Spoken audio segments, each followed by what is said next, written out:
سیدنا عثمان بن عفان رضی اللہ عنہ ظلماً شہید کیے گئے۔ سیدنا عثمان بن عفان رضی اللہ عنہ قبیلہ بنو امیہ سے تعلق رکھتے ہیں۔ عبد مناف پہ جا کر بنو ہاشم اور بنو امیہ دونوں ایک ہی لڑی میں پیرو دیے جاتے ہیں۔ یہ بھی ایک بڑا قبیلہ تھا۔ اس قبیلے میں سے جب سیدنا عثمان ابن عفان رضی اللہ عنہ اسلام لائے تو اسلام لانا بنو امیہ کی دیواروں میں دراڑیں ڈالنے کے مترادف تھا کہ بنو امیہ کا ایک تگڑا نوجوان اور عثمان ابن عفان رضی اللہ عنہ کے اندر بے پناہ کمالات ایسے ہیں جو خال خال نظر آتے، خوبیوں سے مرصع۔ ان کا ایک لقب حنیف ہے۔ حنیف کہتے ہیں باطل سے دور رہنے والا، برائیوں سے دور رہنے والا۔ عثمان غنی رضی اللہ عنہ فرماتے ہیں زمانہ جاہلیت میں بھی میں نے کبھی کسی بت کو سجدہ نہیں کیا، کبھی کسی بت کی منت نہیں مانی۔ آج بھی لوگ منتیں مانتے ہیں اور آج بھی جاہلیت کی منتیں مانی جا رہی ہیں۔ منت تو کسی عبادت کی ہو سکتی، میں اتنے نفل پڑھوں گا، اتنا خیرات کروں گا، اتنے روزے رکھوں گا، اتنے سپارے تلاوت کروں گا، کوئی عبادت کی ہو سکتی۔ یہ ساری غلط منتیں ہیں جو یہاں ہمارے یہاں عرف میں چل رہی ہیں۔ فرماتے میں نے کبھی زمانہ جاہلیت میں بھی کبھی میں نے بت کو سجدہ نہیں کیا اور کبھی بتوں کے لیے کوئی نظر و نیاز کی کوئی منت نہیں مانی۔ اور وہ عرب کا معاشرہ جہاں شراب کا ایک عام ماحول تھا، ہر کوئی شراب پیتا تھا، جہالت کا دور تھا۔ جیسے ہمارے یہاں پیپسی پیتے ہیں لوگ شوق سے، کوئی مہمان آ گیا پیپسی لے آؤ، مرینڈا لے آؤ، کوکا کولا لے آؤ، پیپسی لے آؤ، سپرائٹ لے آؤ، 7 اپ لے آؤ، ہر ایک کی اپنی اپنی پسند ہے۔ جیسے اس دور میں یہ مشروب پیے جاتے ہیں، زمانہ جاہلیت میں لوگ ایسے شراب پیتے تھے۔ مہمانوں کی مہمان نوازی بھی شراب سے ہو رہی، گوشت اور شراب۔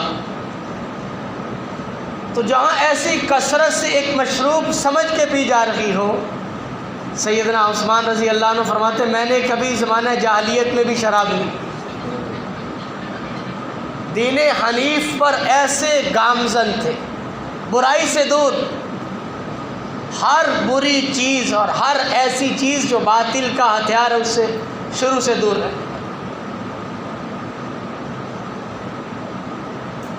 عثمان غنی رضی اللہ عنہ اس زمانہ جاہلیت میں بھی اس سے دور رہنے والے۔ پھر سیدنا عثمان غنی رضی اللہ عنہ شروع میں اسلام لے آئے۔ ابھی چند لوگ اسلام لائے تھے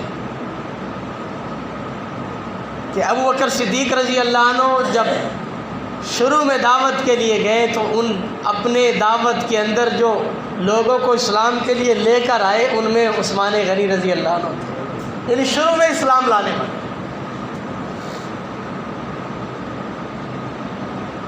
یعنی پکے پرانے مسلمان اور جنہوں نے مجاہدہ کیا، تکلیفیں برداشت کی، وہ مسلمان۔ اور پھر عثمان غنی رضی اللہ عنہ میں ایک اور ایسی خوبی ہے جو کم صحابہ میں تھی، ذو الہجرتین ہیں، انہوں نے اسلام کی خاطر 2 ہجرتیں کی۔ جب مکہ مکرمہ میں رہنا تنگ ہو گیا، لوگ تکلیفیں دینے لگے، تو اپنی بیوی کو ساتھ لے کر مکہ سے حبشہ کی ہجرت کی۔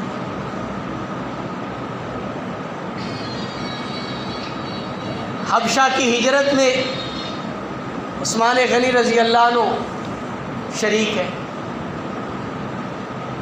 پھر مکہ سے مدینہ کی ہجرت کی، اس میں بھی عثمان غنی رضی اللہ عنہ شریک ہے۔ 2 ہجرتیں کرنے والے صحابی ہیں۔ پھر عثمان غنی رضی اللہ عنہ میں ایک اور عجیب خوبی ہے جو کائنات میں کسی کو بھی نہیں ملی۔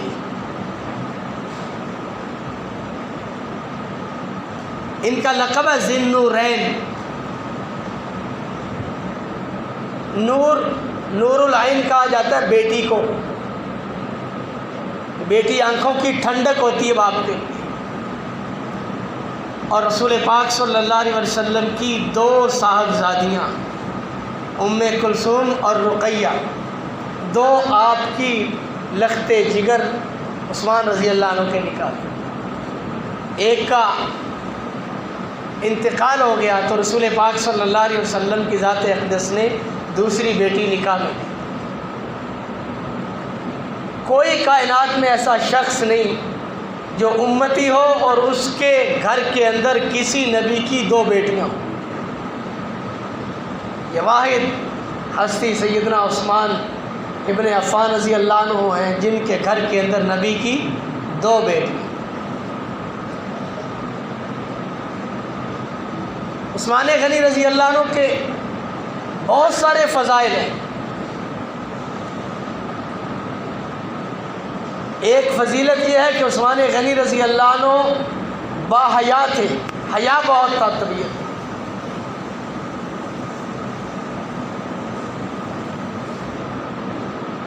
حدیث میں آتا ہے رسول پاک صلی اللہ علیہ وسلم کی ذات اقدس لیٹے ہوئے تھے، آپ کی چادر مبارک آپ کی پنڈلیوں سے تھوڑی اوپر تھی، گھٹنوں سے نیچے اور پنڈلیوں سے اوپر۔ یہ گھٹنوں سے لے کر ناف تک چھپانا مرد کے لیے فرض ہے، گھٹنوں سے لے کر ناف تک، اور گھٹنوں سے لے کر ناف تک کا جو حصہ ہے اس کا دیکھنا دکھلانا دونوں پر لعنت آئی ہے۔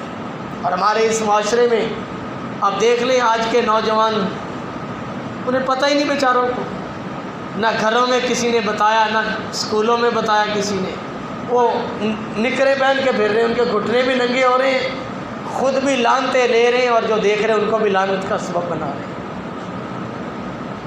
پتہ ہی نہیں کس حصے کا چھپانا فرض ہے، فرض عین ہے اس کا چھپانا، یعنی یہ حصہ ننگا ہو گیا، آدمی پورا ننگا ہو گیا۔ تو رسول پاک صلی اللہ علیہ وسلم کی ذات اقدس کی مبارک چادر آپ کی پنڈلیوں سے تھوڑی اوپر تھی، پنڈلیاں آپ کی ننگی تھیں۔ ایک صحابی رضی اللہ عنہ تشریف لائے، آپ لیٹے رہے، دوسرے آئے لیٹے رہے، تیسرے آئے۔ جب عثمان غنی رضی اللہ عنہ تشریف لائے تو آپ علیہ الصلوۃ والسلام کی ذات اقدس نے پنڈلیوں کو ڈھانپ لیا۔ کسی نے پوچھا یا رسول اللہ صلی اللہ علیہ وسلم فلاں آئے آپ نے نہیں ڈھانپا، فلاں آئے نہیں ڈھانپا، فلاں آئے نہیں ڈھانپا، عثمان آئے تو آپ نے پنڈلیوں کو ڈھانپ لیا۔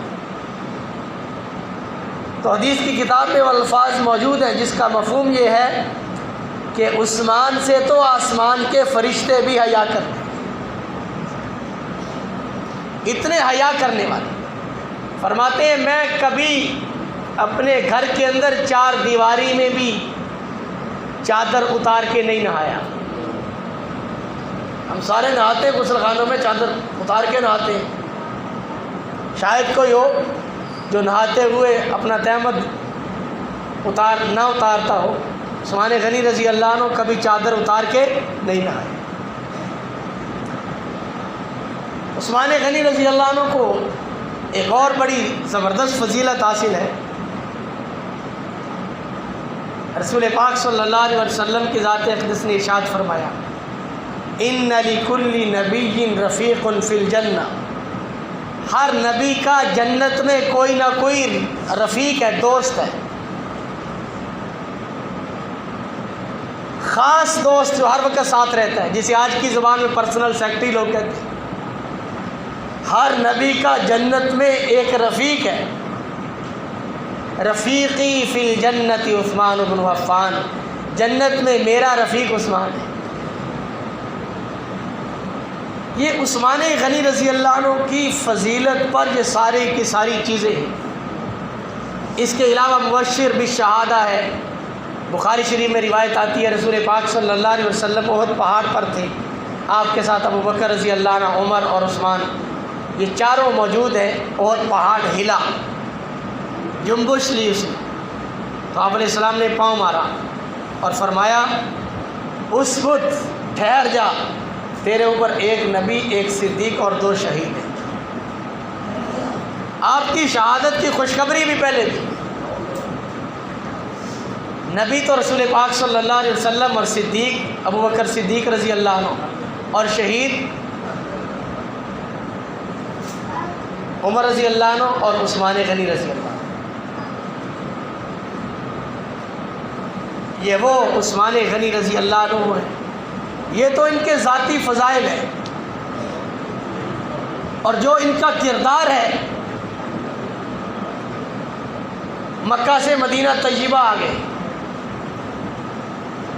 ایک کنواں میٹھے پانی کا، بیر روما، وہ یہودی کی ملکیت ہے۔ یہودی نے جب دیکھا کہ یہ مسلمان بڑھتے جا رہے ہیں، اب اس نے آخری حربہ استعمال کیا کہ مسلمانوں کا حقہ پانی بند کر دیا۔ بس لوگ یہی آخر میں کرتے، بھائی نہ دانا پانی بند کر دو، کوئی مسلمان یہاں سے پانی نہ بھرے، پانی مسلمانوں کا بند کر دو۔ اور چلچلاتی دھوپ اور گرمی کا موسم،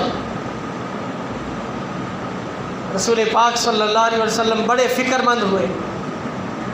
عثمان غنی رضی اللہ عنہ کو پتہ چلا، اس یہودی کے پاس گئے، 35,000 درہم میں وہ کنواں خریدا اور خرید کر مسلمانوں کے لیے وقف کر دیا۔ 35,000 درہم میں کنواں خرید کر وقف۔ اور یہی وہ عثمان غنی رضی اللہ عنہ ہیں۔ جب تبوک کا سفر ہے اور لمبا سفر اور دشمنوں سے لڑائی کے لیے جانا ہے، میرے آقا علیہ السلام نے اپیل فرمائی، چندے کی اپیل کی، تو عثمان غنی رضی اللہ عنہ نے 1000 دینار اور 300 اونٹ سامان سے لدے ہوئے لا کے خدمت اقدس میں پیش کر دیے۔ 300 اونٹ سامان سے لدے ہوئے، آج حساب کر کے دیکھیں کتنے پیسے بنے، اور 1000 دینار بھی ساتھ دی۔ یہی عثمان غنی رضی اللہ عنہ ہیں۔ مسجد نبوی کی توسیع کی ضرورت پڑی، جگہ نہیں ہے، عثمان رضی اللہ عنہ جگہ خرید کے مسجد میں شامل کر دیتے ہیں۔ قیامت تک لوگ سجدے کرتے رہیں گے، سارا کھاتا عثمان رضی اللہ عنہ کا کھلا۔ اور عثمان رضی اللہ عنہ کے جو فضائل ہیں وہ تو بہت زیادہ ہیں، تو وقت ہو چکا ہے۔ انہیں ظلماً شہید کیا، جنہیں جنت کی بشارت دنیا میں دی گئی، جن کے بارے میں فرمایا گیا یہ میرا ہاتھ عثمان کا ہاتھ ہے۔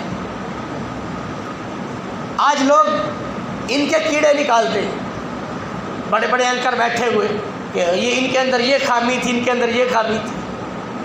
تو خامیاں ڈھونڈتا رہے، اللہ کے رسول کہہ رہے ہیں یہ ہاتھ عثمان کا ہاتھ ہے، میرا ہاتھ عثمان کا ہاتھ ہے۔ اور جنہیں اللہ کے رسول صلی اللہ علیہ وسلم فرما رہے کہ ہر نبی کا جنت میں ایک رفیق ہے، میرا رفیق عثمان ہے، وہ تو جنت میں نبی کا رفیق ہے، اور تو ان کے کیڑے نکال رہا ہے کہ ان کے اندر یہ تھی، ان کے اندر یہ تھی۔ اور جن کے بارے میں کئی مواقع پہ فرمایا عثمان جنت، عشرہ مبشرہ کے موقع پر فرمایا، مبشر بالشہادہ کے موقع پہ فرمایا، کیا کیا فضائل کے حامل ہیں۔ اور عثمان بننا بڑا مشکل ہے۔ بعض لوگ اس جذبے کے ہوتے ہیں، جب آقا علیہ السلام نے اپیل کی عثمان سب سے آگے، بعض ساتھی ہوتے ہیں مسجد میں جب بھی اپیل کی جاتی ہے وہ آگے بڑھ کے حصہ ڈالتے ہیں. یہ عثمان غنی رضی اللہ عنہ کی سنت ہے، جب کوئی دین کو ضرورت پڑے تو آگے بڑھ کے اپنا حصہ ڈالتے ہیں.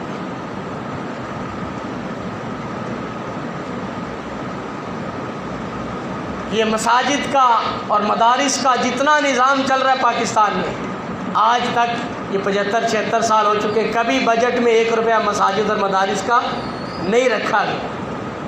اور یہ عوام الناس کی تعاون سے چل رہی اور سلسلہ چلتا رہے گا. اللہ ہی چلاتے ہیں اور اللہ تعالیٰ لوگوں کو سعادت نصیب فرما دیتے ہیں. ہماری اس مسجد کا معاملہ بھی 11-12 سال سے ایسے ہی چل رہا ہے الحمدللہ. احباب تعاون کرتے ہیں، آپ لوگ ہی تعاون کرنے والے، اور یہ آپ لوگوں کی ہی مسجد ہے اور آپ کے تعاون سے چل رہا ہے. یہ 2-3 مہینے ایسے ہوتے ہیں جن میں بجلی کا بل زیادہ آتا ہے، اس میں بھی آپ احباب جیسے پہلے 10-11 سال تعاون کرتے رہے، آپ بھی ماشاءاللہ خوب تعاون فرمائیں. ابھی جو بل آیا ہے 11,800، اس سے اوپر بل ہے، اس کی ادائیگی میں ابھی 1500 جمع ہوا ہے، اس میں بھی دل کھول کے حصہ دیں. دوسرا قرآن کریم فرقان حمید اللہ تعالیٰ کی کتاب ہے اور یہ آسمانی کتاب ہے اور کلام الہی ہے. اس کی توہین کرنے سے اگر کوئی مسلمان کرے گا تو اسلام سے خارج ہو جائے گا. اور یہ افق پر ہے، اگر آسمان کی طرف منہ کر کے کوئی تھوکے گا تو وہ تھوک اس کے منہ پر آئے گا. کافر لوگ جب اسلام کو پھلتا پھولتا دیکھتے ہیں، اپنے نبی سے اور قرآن سے محبت دیکھتے ہیں، تو وہ ایسی گندی حرکتیں کرتے ہیں، مسلمانوں کے جذبات کو مجروح کرتے ہیں. یا وہ ٹیسٹر لگا کے دیکھتے ہیں کہ مسلمان کہیں ان کا یہ معیار کم تو نہیں ہوا. تو ایسی گستاخی سویڈن میں کی گئی. تو ہم لوگ ایک تو اپنی وابستگی اپنے دین اور قرآن کے ساتھ اور مضبوط کریں. یہ جو ایسے معاملات ہوتے ہیں ہمیں اللہ تعالیٰ جھنجھوڑتے ہیں کہ تم اور آگے بڑھو. دوسرا، ہم ان کی جتنی پروڈکٹ ہیں ان کا سوشل بائیکاٹ کر دیں، ان کی چیزیں نہ خریدیں، ان کو معاشی طور پہ نقصان پہنچے جو ہمارے بس میں. اس کی سارے احباب کوشش فرمائیں. ہم اس کی پرزور مذمت کرتے ہیں جو یہ واقعہ پیش آیا. قرآن کریم فرقان حمید کو پوری پلاننگ کے ساتھ عید کے دن، عید کے موقع پہ مسجد جہاں سب سے زیادہ نمازی وہاں اس کو جلائیں. ہمارے حکمران بھی اس کی مذمت کریں اور جتنا ہو سکے اس بات کو عالمی سطح پہ اٹھایا جائے اور اس کے لیے عالمی سطح پہ قوانین بنے اور اس کی سزائیں مقرر. اللہ تعالی ہم سب کو دین متین کے ساتھ وابستگی کو اور زیادہ مضبوط کرنے کی توفیق نصیب فرمائے. وآخر دعوانا ان الحمد للہ.